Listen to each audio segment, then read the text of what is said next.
రాష్ట్రపతి ప్రతిభా పాటిల్కు అనారోగ్యం, ఆసుపత్రిలో చేరిక. బుధవారం పూణేలోని భారతి ఆసుపత్రిలో చేరిన మాజీ రాష్ట్రపతి పాటిల్కు జ్వరం, కొద్దిపాటి ఇన్ఫెక్షన్ ఉందన్న వైద్యులు. ప్రస్తుతం ఆమె ఆరోగ్యం నిలకడగా ఉందని వెల్లడి. జమ్మికుంట తహసీల్దార్ రజని అక్రమాస్తులు 12 కోట్ల పైనే.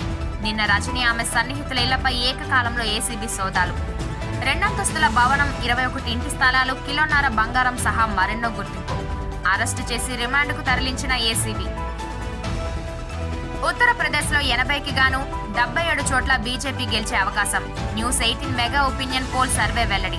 బీహార్, మధ్యప్రదేశ్, హిమాచల్ ప్రదేశ్, ఢిల్లీ, యూపీలలో బీజేపీ క్లీన్ స్వీప్ అని వెల్లడి. టిక్ టాక్ పై నిషేధం బిల్లుకు ఆమోదం తెలిపిన అమెరికా చట్టసభ. అమెరికాలో టిక్ టాక్ పై నిషేధం, ఆస్తులు అమ్ముకునేందుకు 6 నెలల గడువు. బిల్లుకు అనుకూలంగా 352 మంది సభ్యుల మద్దతు. ఏపీలో టీడీపీ, జనసేన, బీజేపీ కూటమికి 18 సీట్లు, 15 సీట్లు నష్టపోనున్న వైసీపీ.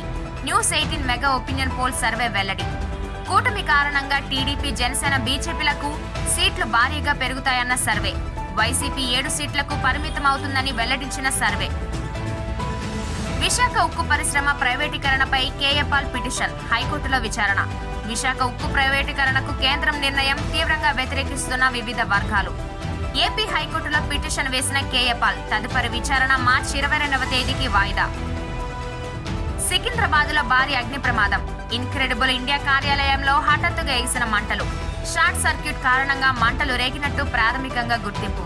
మంటలు ఆర్పివేస్తున్న ఫైర్ ఇంజన్ సిబ్బంది. జై భారత్ నేషనల్ పార్టీకి ఎన్నికల్లో టార్చ్ లైట్ గుర్తు కేటాయింపు. భారత్ నేషనల్ పార్టీని స్థాపించిన సిబిఐ మాజీ జేడీ లక్ష్మీనారాయణ. త్వరలో అభ్యర్థుల జాబితా ప్రకటించనున్న లక్ష్మీనారాయణ. విశాఖ పార్లమెంటు స్థానం నుంచి లక్ష్మీనారాయణ పోటీ.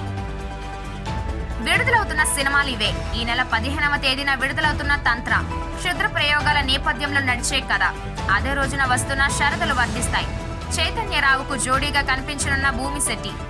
వేయ్ దర్వేయ్తో యాష తొలి పరిచయం. అదే రోజున పలకరించిన రజాకర్.